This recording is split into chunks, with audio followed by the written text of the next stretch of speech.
Hi ಎಲ್ರಿಗೂ ನಮಸ್ಕಾರ. Present scenario ಏನು ನಡೀತಿದೆ ಅಂತ ನಿಮ್ಮೆಲ್ರಿಗೂ ಗೊತ್ತಿದೆ. ಎಲ್ರಿಗೂ ತುಂಬಾ ಡಿಸ್ಟರ್ಬ್ ಆಗಿದೆ. ಇಲ್ಲಿ ನಾನು ಯಾರಿಗೂ ಸಪೋರ್ಟ್ ಮಾಡೋದಕ್ಕೆ ಬಂದಿಲ್ಲ. ಆ ದೇವರು ರೇಣುಕಾ ಸ್ವಾಮಿಯವರ ಫ್ಯಾಮಿಲಿಗೆ ಆದಷ್ಟು ಶಕ್ತಿ ಕೊಡಲಿ. ಆದರೆ ರೇಣುಕಾ ಸ್ವಾಮಿಯವರು ಏನಿದ್ದಾರೆ, ಅವರು ಇನ್ನೂ ಒಂದು 2-3 ಜನಕ್ಕೆ ಈ ರೀತಿ ಒಂದು ಮೆಸೇಜ್ ಕಳಿಸಿದ್ರು. ಅದಕ್ಕೆ ಮಾರ್ಚಲ್ಲಿ ಬಸವೇಶ್ವರ ಪೊಲೀಸ್ ಸ್ಟೇಷನಲ್ಲಿ ಕಂಪ್ಲೇಂಟ್ ಲಾಡ್ಜ್ ಆಗಿತ್ತು. ಆ್ಯಂಡ್ ಅವರ ಒಂದು ಅಕೌಂಟು ಈ ಹೆಸರಲ್ಲಿತ್ತು, Gautam_KS_1990 ಅಂತ. ನಾನು ಒಂದು ನ್ಯೂಸಲ್ಲಿ ನೋಡಿದೆ, ನೋಡಿ ಪಿಕ್ಚರಲ್ಲಿ ತೋರಿಸ್ತಾ ಇದ್ದಾರೆ. ಈ ಒಂದು ಅಕೌಂಟಲ್ಲಿ ಅದೇ ರೀತಿಯ ಒಂದು ಅಬ್ಸೀನ್ ಮೆಸೇಜಸ್ಗಳನ್ನ ಇನ್ನೂ ಒಂದಷ್ಟು ಜನಕ್ಕೆ ಕಳಿಸಿದ್ರು ಅಂತ. ಸೊ ನನಗೆ ಏನೋ ಒಂದು ಡೌಟ್ ಇತ್ತು, ಯಾಕಂದರೆ ಆ ರೀತಿ ಒಂದು ಮೆಸೇಜಸ್ ಬಂದಾಗ ನಾನು ಸ್ಟೋರಿಯಲ್ಲಿ ಶೇರ್ ಮಾಡಿದ್ರೆ ಈ ರೀತಿ ಮಾಡಿದ್ದಾರೆ ಅಂತ ವೈಲೇಷನ್ ಆಗುತ್ತೆ. ಸೊ ಆ ರೀತಿ ಒಂದು ನನಗೆ ಡಿಕ್ ಪಿಕ್ಚರ್ಸ್ ಆಗಲಿ ಅಥವಾ ನ್ಯೂಡ್ ಪಿಕ್ಚರ್ಸ್ ಆಗಲಿ ಮ್ಯಾಸ್ಟರ್ಬೇಷನ್ ವಿಡಿಯೋಸ್ ಆಗಲಿ ಬಂದರೆ ನಾನು ಇಮಿಡಿಯೇಟಾಗಿ ಆ ಅಕೌಂಟ್ನ ಬ್ಲಾಕ್ ಮಾಡ್ತೀನಿ. ಸೊ ನನಗೆ ಈ ಒಂದು ಅಕೌಂಟ್ ನೋಡಿದಾಗ ಇದು ಅಕೌಂಟ್ ಎಲ್ಲೋ ನೋಡಿದ್ದೀನಿ ಅನ್ನೋ ಥರ ನೆನಪು ಬಂತು. ನನ್ನ ಬ್ಲಾಕ್ ಲಿಸ್ಟಲ್ಲಿ ಹೋಗಿ ಚೆಕ್ ಮಾಡಿದಾಗ ನನ್ನ ಬ್ಲಾಕ್ ಲಿಸ್ಟಲ್ಲಿ ಅವ್ರ ಅಕೌಂಟ್ ಇದೆ. ನೋಡಿ, ನನ್ನ ಪ್ರೀವಿಯಸ್ ಸ್ಟೋರಿಲಿ ನೋಡಿದ್ರೆ ನೀವು ನೋಡ್ಬೋದು, ಆ ಅಕೌಂಟ್ ನನ್ನ ಬ್ಲಾಕ್ ಲಿಸ್ಟಲ್ಲಿದೆ. ಆ್ಯಂಡ್ ಇಷ್ಟು ದಿನ ನಾನು ಏನೂ ಶೇರ್ ಮಾಡ್ಕೊಳಕ್ಕೆ ಬಂದಿಲ್ಲ. ಆ್ಯಂಡ್ ಇದನ್ನು ನಂಗೆ ಶೇರ್ ಮಾಡ್ಕೋಬೇಕು ಅಂತ ಅನಿಸ್ತು, ಯಾಕಂದರೆ ನನಗೆ ನೋಡಿ ಶಾಕ್ ಆಯಿತು. ಒಂಥರ ಭಯ ಅನಿಸ್ತಾ ಇತ್ತು. ನನಗೇನೋ ಒಂದು ಸೆನ್ಸ್ ಹೊಡಿತಾ ಇತ್ತು ಅದು ಅಕೌಂಟ್ ನೇಮ್ ನೋಡಿದಾಗ. ಸೊ ಸುಮ್ಮನೆ ಚೆಕ್ ಮಾಡಿದೆ ನನ್ನ ಬ್ಲಾಕ್ ಲಿಸ್ಟಲ್ಲಿ ಇದೆಯಾ ಏನೋ ಅಂತ. ನೋಡಿದ್ರೆ ಇದೆ. ಸೊ ಯಾರಾದರೂ ಈ ಥರ ನ್ಯೂಡ್ ಇಮೇಜಸ್ ಕಳಿಸೋರನ್ನ ಅಥವಾ ಟಾಪಿಕ್ನ ಡ್ರ್ಯಾಗ್ ಮಾಡೋರನ್ನ ಈ ರೀತಿ ನಾನು ಬ್ಲಾಕ್ ಮಾಡ್ತೀನಿ. ನೀವಿಗೂ ಅಷ್ಟೇ ನಿಮ್ಮ ಬ್ಲಾಕ್ ಲಿಸ್ಟಲ್ಲಿ ನೋಡ್ಕೊಳ್ಳಿ ಅಕೌಂಟ್ ಇದೆಯಾ ಅಂತ. ಇದ್ದರೆ ಆದಷ್ಟು ಶೇರ್ ಮಾಡ್ಕೊಳ್ಳಿ. ಏನು ಹೇಳೋಣ ಇದಕ್ಕೆ, ಅಷ್ಟು ಚೆನ್ನಾಗಿರೋ ಹೆಂಡತಿ ಇಟ್ಕೊಂಡು ಯಾಕೆ ಬೇಕು ಈ ಥರ ಒಂದು ಕಂಡೋರ್ಗೆ ಮೆಸೇಜ್ ಕಳಿಸೋದು. ಆ್ಯಂಡ್ ಇಷ್ಟೊಂದು ಜನ ಅನ್ಕೋತೀರಾ ಇದು ಕಾಮನ್ ಅಂತ. ಬಟ್ ಆ ರೀತಿ ಒಂದು ಮೆಸೇಜ್ಗಳನ್ನ ನೋಡಿದಾಗ ಏನಪ್ಪ ಇದು ಥೂ ಅಂತ ನಮಗೆ ಅನಿಸುತ್ತೆ. ಆ್ಯಂಡ್ ದಿನ ಬೆಳಗಾದರೆ ಒಂದಷ್ಟು ಮೆನ್ಷನ್ಸ್ಗಳು ನನಗೆ ಒಂದು ಟೈಮಲ್ಲಿ ಹೇಗಾಗಿತ್ತು ಅಂತಂದರೆ, ಈ ನೆಗೆಟಿವ್ ಮೆಸೇಜಸ್ ಅಥವಾ ನೆಗೆಟಿವ್ ಕಮೆಂಟ್ಸ್ ದಿನ ಬೆಳಗಾದರೆ ಒಂದಷ್ಟು ಮೆನ್ಷನ್ಗಳು, ಡಗಾರು, ಸೂಳೆ, ಅದು ನೀನು ಅದು ಇದು ಅಂತೆಲ್ಲ. ಆ್ಯಂಡ್ ಒಂದಷ್ಟು ಟ್ರಾಲ್ಸ್ಗಳು ಮತ್ತು ಒಂದಷ್ಟು ಮೆಸೇಜಸ್ಗಳು ಈ ರೀತಿ. ನೀವೇ ಯೋಚನೆ ಮಾಡಿ, ಯಾರೋ ಒಬ್ಬರು ಮ್ಯಾಸ್ಟರ್ಬೇಷನ್ ವೀಡಿಯೋನ ಅಥವಾ ಅವರ ಒಂದು ಪ್ರೈವೇಟ್ ಪಾರ್ಟ್ಸ್ ಪಿಕ್ಚರ್ಸ್ನ ನಮಗೆ ಕಳಿಸಿದಾಗ ಹೇಗೆ ಅನಿಸುತ್ತೆ ನಮಗೆ ಅಂತ. ಎಷ್ಟೊಂದು ಜನ ಕೇಳ್ತಾರೆ ನೆಗೆಟಿವ್ ಮೆಸೇಜಸ್ ಅಥವಾ ನೆಗೆಟಿವ್ ಕಮೆಂಟ್ಸ್ ಹೇಗೆ ಅನಿಸುತ್ತೆ ಅಂತ. It's nothing but online rape ಅಂತಲೇ ಹೇಳ್ಬೋದು. ಎಲ್ಲೋ ಕೂತ್ಕೊಂಡು ಇನ್ನೊಬ್ಬರನ್ನ ಮಾನಸಿಕವಾಗಿ ರೇಪ್ ಮಾಡೋದು ಅಂತಲೇ ಹೇಳ್ಬೋದು ಈ ನೆಗೆಟಿವ್ ಮೆಸೇಜಸ್ ಮತ್ತು ನೆಗೆಟಿವ್ ಕಮೆಂಟ್ಸ್ಗಳ ಬಗ್ಗೆ. ಆ್ಯಂಡ್ ಇನ್ನು ಈ ನಡೀತಿರೋ ಸಿನಾರಿಯೋ ಬಗ್ಗೆ ಯಾರು ತಪ್ಪು ಮಾಡಿದರೆ ಅವ್ರಿಗೆ ಶಿಕ್ಷೆ ಆಗಲಿ. ಆದರೆ ಅವ್ರಗಳ ಬಗ್ಗೆ ನೀವು ಸೋಷಿಯಲ್ ಮೀಡಿಯಾದಲ್ಲಿ ಹಾಕ್ತಿರೋವಂಥ ಕಮೆಂಟ್ಗಳಿದೆಯಲ್ಲ, ನಿಜವಾಗ್ಲೂ ಚೆನ್ನಾಗಿಲ್ಲ ಅದು. ಯಾರೋ ಒಬ್ಬರು ಇನ್ನೊಂದು ವ್ಯಕ್ತಿಗೆ ಸೆಕೆಂಡ್ ಆಗಿ ಹೋಗಿದ್ದಾರೆ ಅಂತಂದರೆ ಅದರ ಅರ್ಥ ಅವರು ಕೆಟ್ಟವರು ಅಂತಲ್ಲ. ಆ್ಯಂಡ್ ಅವರು ಕೆಟ್ಟವರಾಗಿದ್ದರೆ 10 ವರ್ಷ ಇರ್ತಿರಲಿಲ್ಲ. ಆ್ಯಂಡ್ ಅವ್ರ ನಡುವೆ ಬಾಂಡಿಂಗ್ ಇಲ್ಲ ಅಂದರೆ 10 ವರ್ಷ ಇರ್ತಿರಲಿಲ್ಲ. ಅವ್ರ ಬಗ್ಗೆ ನಾವು ಮಾತಾಡೋಕ್ಕೆ ಯಾರೂ ಅಲ್ಲ, ನಾನು ಯಾರೂ ಅಲ್ಲ, ನೀವು ಯಾರೂ ಅಲ್ಲ.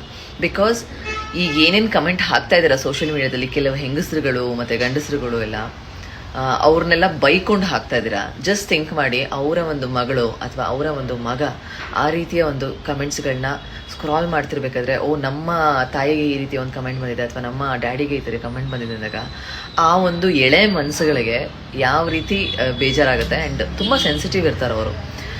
ಏನೋ ಒಂದು ಮಾಡಿಕೊಂಡ್ರೆ ಅದಕ್ಕೆಲ್ಲ ನೀವು ಹೊಣೆ ಆಗ್ತೀರಾ?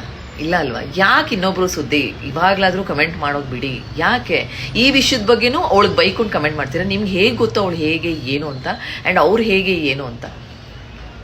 ನಿಮ್ಗೆ ಯಾರಿಗೂ ಗೊತ್ತಿಲ್ಲ. ಅವ್ರ ಜೊತೆ ಇದ್ದು ನೋಡಿದ್ದೀರಾ ಒಂದು ವಾರ? ಇಲ್ಲ ತಾನೆ? ಹೇಗೆ ಗೊತ್ತಿದೆ ನಿಮಗೆ?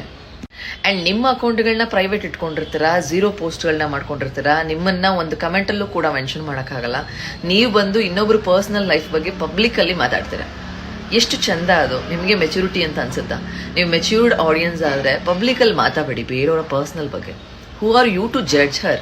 ನ್ಯೂಸ್ ಚಾನಲ್ಗಳು ಬಿಡ್ರಿ, ತೋರಿಸ್ತಾರೆ, ಅವ್ರಿಗೆ ರೆವೆನ್ಯೂ ಆಗಿ ಕನ್ವರ್ಟ್ ಆಗುತ್ತೆ. ನಿಮ್ಗೇನು ಸಿಗುತ್ತೆ ಕಮೆಂಟಲ್ಲಿ ಮಾತಾಡೋದ್ರಿಂದ? ಅವಳು ಹಿಂಗೆ ಮನೆಗೆ ಬಂದು ಹಾಳು ಮಾಡಿದ್ಲು, ಅವಳು ಈ ಥರ. ನೀವು ಹೆಂಗೆ ಡಿಸೈಡ್ ಮಾಡ್ತೀರಾ? ಸೆಕೆಂಡ್ ಅನ್ನೋ ರೀಸನ್ಗೆ ಅವಳು ಕೆಟ್ಟವಳು ಅಂತ ಹೆಂಗೆ ಡಿಸೈಡ್ ಮಾಡ್ತೀರಾ? ಫಸ್ಟ್ ಆಫ್ ಆಲ್ ಅದನ್ನು ಹೇಳಿ. ನಿಮಗೆ ಅವರು ದರ್ಶನ್ ಸರ್ ಬಂದು ಹೇಳಿದಾರಾ ಇವಳು ಬಂದು ನನ್ನ ಲೈಫ್ ಹಾಳು ಮಾಡಿದ್ಲು ಹಾಗೆ ಹಿಂಗೆ ಅಂತ? ಬೇರೆಯವ್ರು ಏನೋ ಒಂದು ಪರ್ಸ್ನಲ್ ಮ್ಯಾಟರ್ನ ಅಷ್ಟು ಚೆನ್ನಾಗಿ ಕಮೆಂಟ್ ಸೆಕ್ಷನಲ್ಲಿ ಡಿಬೇಟ್ ಮಾಡ್ತೀರಾ ಅಂದರೆ ಏನು ನಿಮ್ದು ಕಮೆಂಟ್ ಮಾಡೋದೇ ಕೆಲಸನ ಅಥವಾ ಕಮೆಂಟ್ ಮಾಡೋದೇ ಕಾಯಕನ? ಇನ್ನೊಬ್ರು ಪರ್ಸ್ನಲ್ ಬಗ್ಗೆ ಮಾತಾಡೋದೇ ಕಾಯಕನ? ಏನಾಗಬೇಕಾಗಿದೆ ನಿಮ್ಮ ಅವ್ರ ಪರ್ಸ್ನಲ್ ಬಗ್ಗೆ ನೀವು ತಿಳ್ಕೊಂಡು? ನಿಮ್ಮ ಪರ್ಸ್ನಲ್ಲೇ ಎಷ್ಟೊಂದು ಇರುತ್ತೆ ರೀ. ನಿಮ್ಮ ಪರ್ಸ್ನಲ್ ವಿಷಯಗಳನ್ನ ತಿಳ್ಕೊಂಡವ್ರು ಯಾರೋ ಒಬ್ಬರು ನಿಮ್ಮ ಫ್ರೆಂಡು ಪಬ್ಲಿಕಲ್ಲಿ ಅದನ್ನು ಕಮೆಂಟಲ್ಲಿ ಹಾಕ್ಬಿಟ್ರೆ ಹೆಂಗಿರುತ್ತೆ? ಸೊ ನಿಮ್ಮ ಪರ್ಸ್ನಲ್ ವಿಷಯ ಏನೂ ಇರಲ್ವಾ? ನಿಮ್ದು ಯಾವುದು ಹಳೆ ಲವ್ ಇರಲ್ವಾ? ಆ್ಯಂಡ್ ನಿಮ್ಮ ಒಂದು ಫ್ಯಾಮಿಲಿಯಲ್ಲಿ ಯಾರಿಗೂ ಸೆಕೆಂಡ್ ಇರಲ್ವಾ? ಏನೂ ಇರಲ್ವಾ? ನಿಮ್ಮ ಪರ್ಸ್ನಲ್ ವಿಷಯಗಳನ್ನ ತಿಳ್ಕೊಂಡವರು ಆ ಒಂದು ಪರ್ಸ್ನಲ್ ವಿಷಯನ ಕಮೆಂಟ್ ಸೆಕ್ಷನಲ್ಲಿ ಬಂದು ಹಾಕಿದಾಗ ನಿಮ್ಗೆ ಹೇಗೆ ಅನಿಸುತ್ತೆ? ಜಸ್ಟ್ ಅದನ್ನು ಥಿಂಕ್ ಮಾಡಿ. ಇಲ್ಲಿ ನಾನು ಯಾರಿಗೂ ಸಪೋರ್ಟ್ ಮಾಡ್ತಿಲ್ಲ, ನಾನು ಯೂನಿವರ್ಸಲ್ ಆಗಿ ಜನರಲ್ ಆಗಿ ಹೇಳ್ತಿರೋದು. ಯಾರೋ ಒಬ್ಬರು ಪರ್ಸ್ನಲ್ ಬಗ್ಗೆನೂ ನೀವು ಕಮೆಂಟ್ ಸೆಕ್ಷನಲ್ಲಿ ಮಾತಾಡಿಕೊಂಡು ಅವ್ರನ್ನ ಜಡ್ಜ್ ಮಾಡೋದಕ್ಕೆ ಹೋಗ್ಬೇಡಿ. It's very wrong.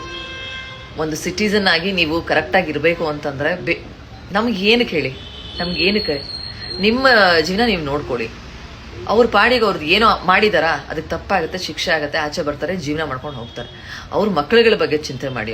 ಅವ್ರು ಎಷ್ಟು ಸೆನ್ಸಿಟಿವ್ ಮೈಂಡ್ಸೆಟ್ ಇರುತ್ತೆ ಆ್ಯಂಡ್ ಹೇಗಾಗುತ್ತೆ ಈ ರೀತಿ ಒಂದು ಇಷ್ಟು ಕೆಟ್ಟದಾಗಿ ಮಾತಾಡ್ತಾರೆ ಈ ಜನಗಳು.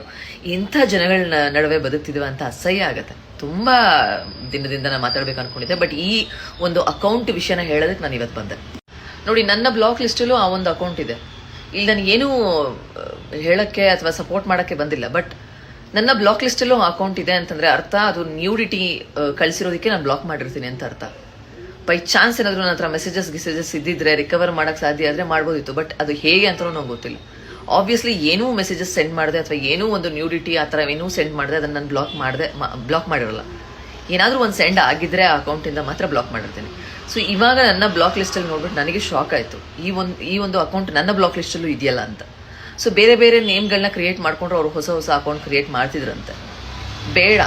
ಆ್ಯಂಡ್ ಈ ರೀತಿ ಯಾರೆಲ್ಲ ಮಾಡ್ತಾ ಇದ್ದಾರೆ ಹುಡುಗರು, ನಂಗೆ ಮೊನ್ನೆಯಿಂದನೂ ಎಷ್ಟೊಂದು ಬೇರೆ ಪಿಕ್ಚರ್ಸ್ ಎಲ್ಲ ಬರ್ತಾ ಇದೆ ಅಥವಾ ಬೇರೆ ಅಕೌಂಟಿಂದ. ಸೊ ಮಾಡಬೇಡಿ. ಆ್ಯಂಡ್ ಕಮೆಂಟ್ಸಲ್ಲಿ ಬೇರೆಯವ್ರ ಜೀವನನ ಮಾತಾಡಬೇಡ್ರಿ. ಈಗೇನೋ ಟೈಮ್ ಸರಿ ಇಲ್ಲ, ಅವ್ರು ಇದಾಗಿದ್ದಾರೆ ಅಂತ ಅಂದ್ಬಿಟ್ಟು ಇಟ್ಸ್ ವೆರಿ ರಾಂಗ್. ತುಂಬ ತಪ್ಪು ಮಾಡ್ತಾ ಇದ್ರ ಜನಗಳು. ಆ್ಯಂಡ್ ಇಂಥ ಜನಗಳ ಮಧ್ಯೆ ಬದುಕ್ತಿದೀವಿ ಅಂತ ಬೇಜಾರಾಗ್ತಿದೆ. ಆ್ಯಂಡ್ ನಾಳೆ ಏನೋ ಒಂದಾಯಿತು ಚಿಕ್ಕದು, ನಮಗೆ ಏನೋ ಒಂದಾಯಿತು ಅಥವಾ ನಮ್ಮ ಲೈಫಲ್ಲಿ ಏನೋ ಒಂದಾಯಿತು, ಆಗಲೂ ಇದೇ ಥರ ನೀವು ಮಾತಾಡ್ತೀರಾ ಅನ್ನೋದೇ ಭಯ ಆಗ್ತಿದೆ. ಅಂದರೆ ಜನಗಳ ಮಧ್ಯೆ ಬದುಕೋದಕ್ಕೆ ಭಯ ಆಗ್ತಿದೆ, ಜನಗಳ ಜೊತೆ ಮಾತಾಡೋದಕ್ಕೆ ಭಯ ಆಗ್ತಿದೆ. ಆ ರೀತಿ ಆಗೋಗ್ಬಿಟ್ಟಿದ್ದಾರೆ ಜನಗಳು. ಆ್ಯಂಡ್ ಜನಗಳ ಮೈಂಡ್ಸೆಟ್ ಎಷ್ಟು ವೀಕ್ ಇದೆ ಅಂದರೆ ಯಾರು ಏನು ಹೇಳಿದ್ರು ನಂಬ್ತಾರೆ. ಅದರಲ್ಲೂ ನ್ಯೂಸ್ ಅವರು ಹೇಳಿದಂತೂ ಇನ್ನೂ ಚೆನ್ನಾಗಿ ನಂಬ್ತೀರಾ. ಎರಡೂ ಕಡೆ ಸ್ಟೋರೀಸ್ನ ಟ್ಯಾಲಿ ಮಾಡಬೇಕು. ಆ್ಯಂಡ್ ಆಬ್ವಿಯಸ್ಲಿ ಕಾನೂನ ಕೈಗೆ ತೊಗೊಂಡಿದ್ರೆ ಆ್ಯಂಡ್ ಲಾ ವಿರುದ್ಧವಾಗಿ ಹೋಗಿದ್ರೆ ಅವ್ರಿಗೆ ಶಿಕ್ಷೆ ಆಗುತ್ತೆ, ಶಿಕ್ಷೆ ಪಡ್ಕೊಂಡು ಬರ್ತಾರೆ. ಬಟ್ ಈ ರೀತಿ ಒಂದು ಮಾಡಿರೋ ಕೆಲಸ ಇದೆಯಲ್ಲ, that is not right.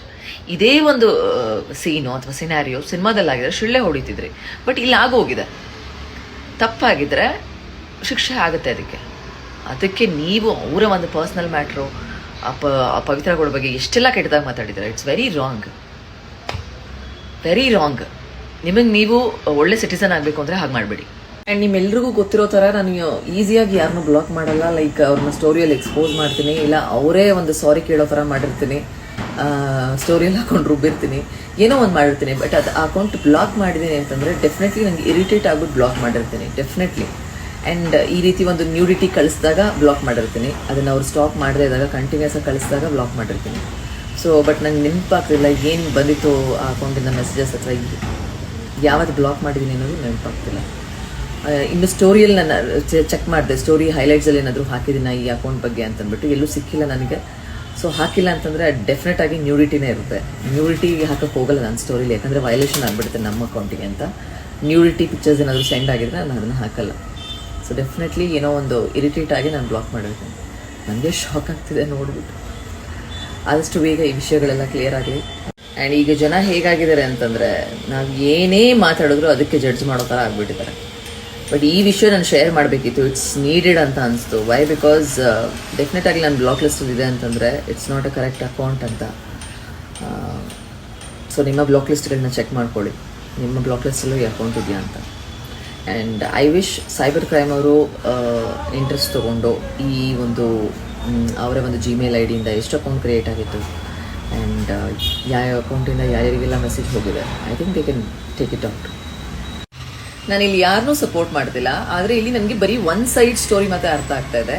And ನನ್ನ ಬ್ಲಾಕ್ ಲಿಸ್ಟಲ್ಲೂ ಕೂಡ ಆ ಒಂದು ಅಕೌಂಟ್ ಇದೆ. ಸೊ ಇವಾಗ ನನಗೆ ಶಾಕ್ ಆಗ್ತಿದೆ ಇನ್ನು ಯಾರ್ಯಾರು ಬ್ಲಾಕ್ ಲಿಸ್ಟಲ್ಲಿ ಅಕೌಂಟ್ ಇದೆ ಅಂತ. It's very simple. ಇಲ್ಲ ಅವ್ರ ಫೋನ್ ಇದ್ದರೆ ಅವರು ಎಷ್ಟು ಅಕೌಂಟ್ಗಳನ್ನ ಕ್ರಿಯೇಟ್ ಮಾಡಿ ಯಾರ್ಯಾರಿಗೆ ಏನೇನು ಸೆಂಡ್ ಮಾಡಿದರೆ ಅದನ್ನು ಚೆಕ್ ಮಾಡ್ಬೋದು. ಬೈ ಚಾನ್ಸ್ ಫೋನ್ ಏನಾದರೂ ನಾಶ ಆಗಿದ್ದರೆ ಅವರ ಒಂದು ಗೂಗಲ್ ಎವಿಡೆನ್ಸಿಂದ ಎಷ್ಟು ಇನ್ಸ್ಟಾಗ್ರಾಮ್ ಅಕೌಂಟ್ಸ್ ಇದೆ, ಅವರ ಒಂದು ಜಿಮೇಲ್ ಐ ಡಿಯಿಂದ ಲಾಗಿನ್ ಆಗಿದೆ ಆ್ಯಂಡ್ ಯಾರ್ಯಾರಿಗೆಲ್ಲ ಮೆಸೇಜ್ ಸೆಂಡ್ ಮಾಡಿದ್ದಾರೆ ಆ್ಯಂಡ್ ಆ ಮೆಸೇಜಸ್ಗಳನ್ನ ಕೂಡ ರಿಕವರ್ ಮಾಡ್ಬೋದು. ಸೊ ಈ ಒಂದು ಕೆಲಸ ಯಾಕೆ ಆಗ್ತಿಲ್ಲ? ಆ ಮೆಸೇಜಸ್ಗಳು ಮತ್ತು ಅವರು ಎಷ್ಟು ಜನಕ್ಕೆ ಮೆಸೇಜ್ ಕಳಿಸಿದ್ರು, ಯಾವ ರೀತಿಯ ಮೆಸೇಜ್ ಕಳಿಸಿದ್ರು ಅನ್ನೋದು ಆಚೆ ಬಂದರೆ ಇಟ್ಸ್ ಈಸಿ ಟು ಡಿಸೈಡ್ ಅಲ್ವಾ. ಇದ್ಯಾಕೆ ಆಚೆ ಬರ್ತಿಲ್ಲ ಅನ್ನೋದೇ ನನ್ನ ಪ್ರಶ್ನೆ. ಇದು ಇನ್ನೊಂದು ಸೈಡ್ ಸ್ಟೋರಿನೂ ತುಂಬಾ ಡೀಪಾಗಿ ಡಿಗ್ಗಾಗಿ ಆಚೆ ಬರಬೇಕು ಅನ್ನೋದು ನನ್ನ ಇದು. Let's see.